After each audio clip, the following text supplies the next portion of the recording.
शिवाय नमस्तुभ्यम। आप सभी को शरद पूर्णिमा की हार्दिक शुभकामनाएं। ज्योतिष शास्त्र के अनुसार हर साल अश्विन माह के शुक्ल पक्ष की पूर्णिमा तिथि को शरद पूर्णिमा का त्यौहार मनाया जाता है। इसे रास पूर्णिमा पूर्णिमा कोजागर पूर्णिमा, कोमोती व्रत और शरद पूर्णिमा आदि नाम से जाना जाता है।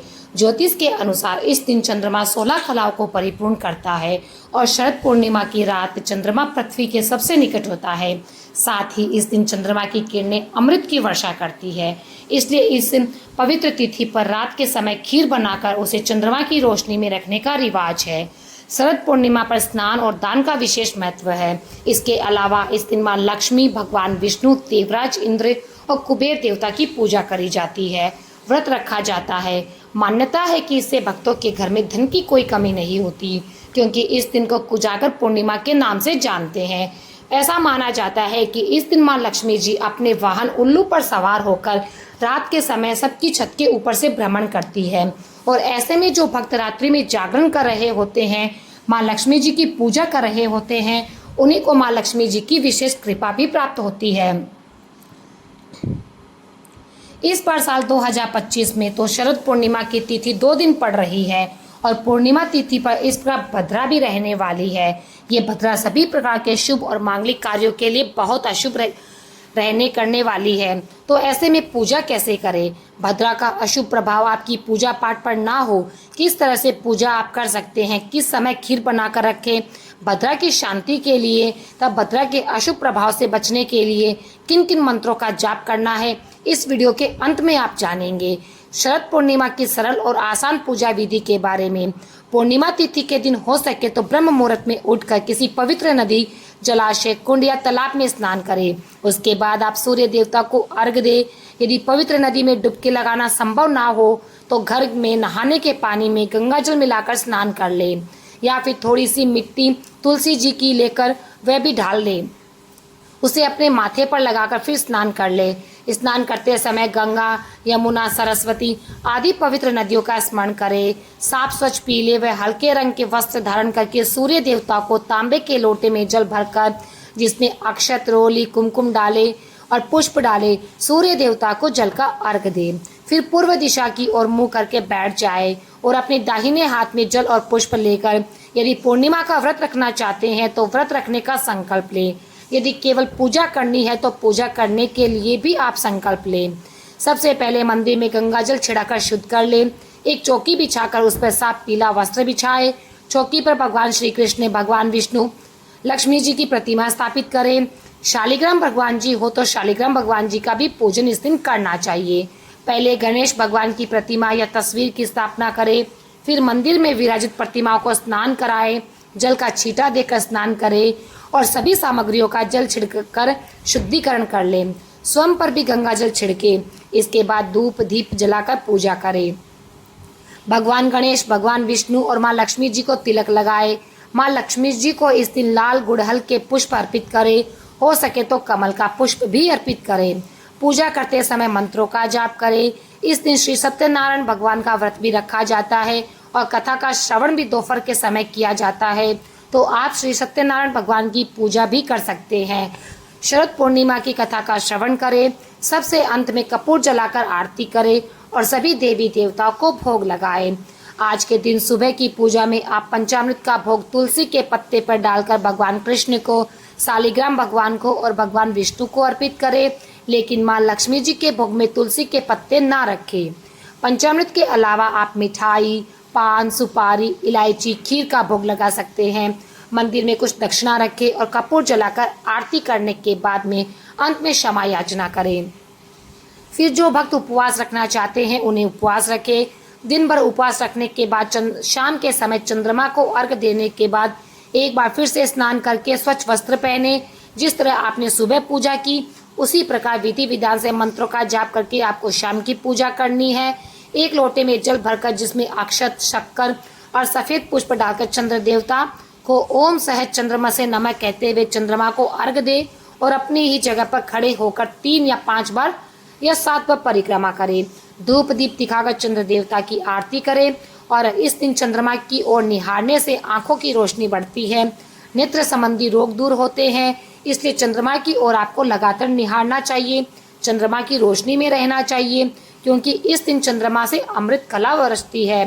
फिर शाम की पूजा में ही आपको चंद्रमा उदय होने के बाद रात के समय जब आसमान में पूरी तरह से चंद्रमा की रोशनी बिखर जाए, गाय के दूध से बनी हुई खीर जिसमें केसर डालकर एक पात्र में रखकर चंद्रमा की रोशनी में रखें, खुले आसमान के नीचे रखें, ध्यान पूर्वक रखें, जाली ढककर रखें ताकि कोई कीड़ा आदि खीर में ना गिरे। आप महीन चुन्नी भी डालकर रख सकते हैं और चंद्रमा की रोशनी में कुछ देर या कुछ घंटों के लिए छोड़ने के बाद इसका भोग पहले माँ लक्ष्मी जी को अर्पित करें, फिर प्रसाद के रूप में सभी लोगों में बांटकर स्वयं भी ग्रहण करें। कुछ लोग पूरी रात के लिए चंद्रमा की रोशनी में खीर को रखकर छोड़ देते हैं। यदि आपके यहाँ भी ऐसी सुविधा है तो आप भी खीर को पूरी रात के लिए छोड़ दें, नहीं तो 1 घंटे या कम से कम आधे घंटे भी आप खीर को चंद्रमा की रोशनी के बीच में रखें। शरद पूर्णिमा की तिथि पे इस प्रकार से खीर को रखकर फिर प्रसाद के रूप में ग्रहण करना, उसका दान करना अत्यंत शुभदायी माना गया है। खीर का दान आप अगले दिन स्नान आदि करने के बाद पूर्णिमा के दिन कर सकते हैं, नहीं तो आप पूर्णिमा तिथि पर खीर बनाने की सामग्री जैसे गाय का दूध, अक्षत, शक्कर आदि भी दान किसी योग्य व्यक्ति को दे सकते हैं। और पूर्णिमा तिथि पर सफ़ेद रंग की वस्तुएं, खासकर चांदी, सफ़ेद वस्त्र, अक्षत, दूध, दही, घी आदि का दान भी किया जाता है। पीपल के वृक्ष में माँ लक्ष्मी जी का वास माना जाता है, इसलिए पूर्णिमा तिथि पर शाम के समय पीपल के पेड़ के नीचे एक दीप अवश्य जलाएं, दीपदान करें और एक पात्र में रखकर उन्हें खीर का भोग भी लगाएं। पीपल देवता को भी खीर अर्पित करें। तुलसी जी भगवान विष्णु जी को अति प्रिय होती है। बिना तुलसी जी की पूजा के भगवान विष्णु या भगवान कृष्ण की पूजा अधूरी ही मानी जाती है। तो तुलसी माता की पूजा करें, भोग में तुलसी के पत्ते रखकर ही भगवान कृष्ण या भगवान विष्णु को भोग लगाएं। ऐसा करने से भक्तों पर भगवान श्री कृष्ण की कृपा पूरे वर्ष तक बनी रहती है। साल 2025 में शरद पूर्णिमा की तिथि 6 अक्टूबर सोमवार को दोपहर 12:24 से शुरू हो जाएगी, जिसका समापन 7 अक्टूबर मंगलवार को सुबह 9:16 पर रहेगा। देखा जाए तो पूर्णिमा तिथि 2 दिन है, लेकिन पूर्णिमा व्रत इस बार 6 अक्टूबर को ही रहेगा। इसी दिन श्री सत्यनारायण भगवान का भी व्रत रखा जाएगा और खीर भी आप इसी दिन की रात्रि में बनाकर रखेंगे, क्योंकि रात में पूर्णिमा तिथि विद्यमान रहेगी। 7 अक्टूबर को पूर्णिमा का स्नान दान किया जाएगा और कार्तिक स्नान भी किया जाएगा। इस बार पूर्णिमा तिथि पर भद्रा लग रही है, जो कि दोपहर 12:23 पर सोमवार से शुरू हो जाएगी। यानी सोमवार को जिस समय पूर्णिमा तिथि लगेगी उसी समय से भद्रा भी प्रारंभ हो जाएगी और भद्रा काल रात्रि को 10:53 पर समाप्त होगी। तो देखा जाए तो लगभग आधे दिन तक भद्रा काल रहने वाला है। इस बार भद्रा का वास मृत्युलोक में रहेगा और जब मृत्युलोक में भद्रा का वास होता है तो सभी प्रकार के जितने भी शुभ मांगलिक कार्य है उन सभी को करना वर्जित माना गया है, लेकिन पूजा पाठ संबंधी कार्य भद्रा के समय में भी किए जा सकते हैं। भद्रा काल के दौरान मुख्य रूप से मुंडन संस्कार, विवाह संस्कार, गृह प्रवेश संस्कार, कोई नया व्यवसाय, गृह प्रवेश करना, यात्रा करना, ये सब उद्देश्य नहीं करने चाहिए, ये सभी वर्जित है। खास तौर पर पूर्णिमा के दिन रक्षाबंधन आदि त्योहारों को मनाना शुभ नहीं माना जाता है, जब भद्रा का वास मृत्युलोक में रहता है। लेकिन पूजा पाठ जो हम पूर्णिमा के दिन करते हैं, ये खीर बनाकर चंद्रमा की रोशनी में रखते हैं, इस तरह के कार्य हम कर सकते हैं। फिर भी जो लोग भद्रा का बहुत अधिक विचार करते हैं, जिन्हें शंका रहती है, वे रात 10:53 के बाद से चंद्र देवता को अर्घ देकर चंद्रमा की रोशनी में खीर को रख सकते हैं। और जो लोग ऐसा भी नहीं करना चाहते, उन्हें 7 अक्टूबर मंगलवार को ब्रह्म मुहूर्त के समय, जिस समय आकाश में चंद्रमा भी विद्यमान होते हैं, सुबह सुबह जब अंधेरा होता है, उस समय भी आप खीर बनाकर चंद्रमा की रोशनी में 1-2 घंटे के लिए छोड़ दें। ध्यान रखें, सुबह 7:21 पर चंद्रमा अस्त हो जाते हैं और वैसे ही जब सुबह का उजाला फैलने लगे उससे पहले ही आपको खीर हटाकर रख लेनी है और प्रसाद रूप में सभी लोगों में बांटकर खुद भी ग्रहण करनी है। लेकिन इस खीर को ग्रहण करने से पहले भगवान विष्णु और माँ लक्ष्मी जी को भोग लगाना बहुत आवश्यक है। महर्षि कश्यप के अनुसार जो कोई भी प्राणी अपना जीवन सुखी पूर्वक देखना चाहता है और आनंद पूर्वक से बिताना चाहते हैं, वे भद्रा काल के दौरान कोई भी शुभ कार्य नहीं करें। यदि भूलवश ऐसा काम हो जाए तो इसका शुभ फल नष्ट हो जाता है। इसलिए इस बार की भद्रा के दौरान आप कोई भी शुभ काम जो आपको बताए गए हैं वो करने से बचें। अगले दिन आप शुभ कार्य कर सकते हैं, क्योंकि 7 अक्टूबर मंगलवार को राहु काल के समय को छोड़कर पूर्णिमा तिथि समाप्त होने से पहले आप जो भी शुभ कार्य करना चाहते हैं वह सब कर सकते हैं। पूर्णिमा तिथि के सभी शुभ मुहूर्त की जानकारी आपको हमारे चैनल में अलग वीडियो में दे दी जाएगी। आप उस वीडियो को देख सकते हैं। अब जान लेते हैं भद्रा काल के समय आप किन किन विशेष नामों का जाप कर सकते हैं। भद्रा के नामों का या फिर भद्रा का पूजन करने से भद्रा का अशुभ प्रभाव जीवन पर नहीं पड़ता। तो इस बार भद्रा के अशुभ प्रभाव से बचने के लिए सुबह जल्दी उठकर भद्रा के 12 नाम का स्मरण करना चाहिए। भद्रा के 12 नाम इस प्रकार से हैं: धन्या, दधी, मुखी, भद्रा, महामारी, खराना, कालरात्रि, महारुद्रा, विष्टि, कुलपुत्रिका, भैरवी, महाकाली और असुर क्षयकारी। भद्रा का वास स्वर्ग, पाताल या पृथ्वी यानी तीनों लोकों में होता है। जब भद्रा का वास पृथ्वी लोक पर होता है यानी मृत्यु लोक में होता है तो इसे अशुभ माना जाता है, लेकिन जब भद्रा का वास स्वर्ग लोक या पाताल लोक में होता है तो ये शुभ फलदायी हो सकती है। पौराणिक मान्यताओं के अनुसार भद्रा सूर्यदेव और उनकी पत्नी छाया की पुत्री है। वह शनिदेव की बहन थी और उनका स्वभाव भी शनिदेव की तरह ही कठोर और क्रोधी माना गया है। भद्रा का रूप भयावह बताया गया है।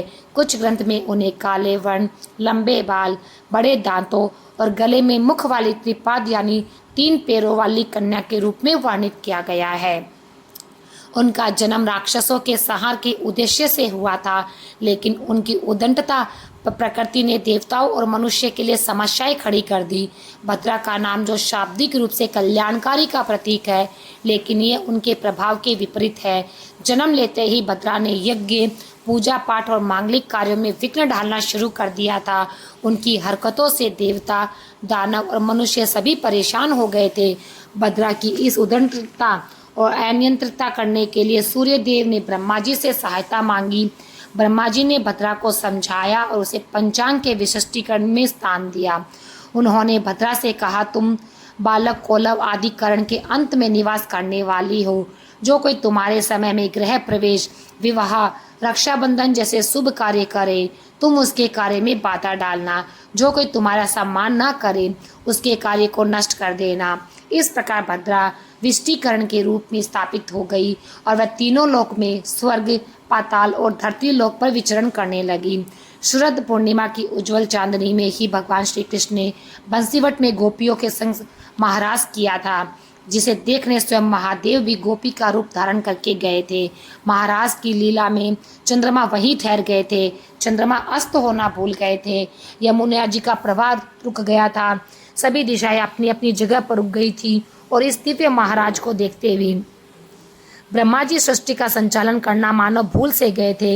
इस प्रकार महाराज जी की वह एक दिव्य रात्रि 6 मास के बराबर हो गई। वही महारात्रि ब्रह्म रात्रि के नाम से विख्यात हुई। यदि आप शरद पूर्णिमा के दिन महाराज जी की कथा सुनना चाहते हैं तो हमारे चैनल की पे ये कथा अपलोड की गई है, आप उसे ज़रूर सुन लीजिएगा। तो ये थी भक्तों आज की जानकारी। आशा करती हूँ आपको पसंद आई होगी।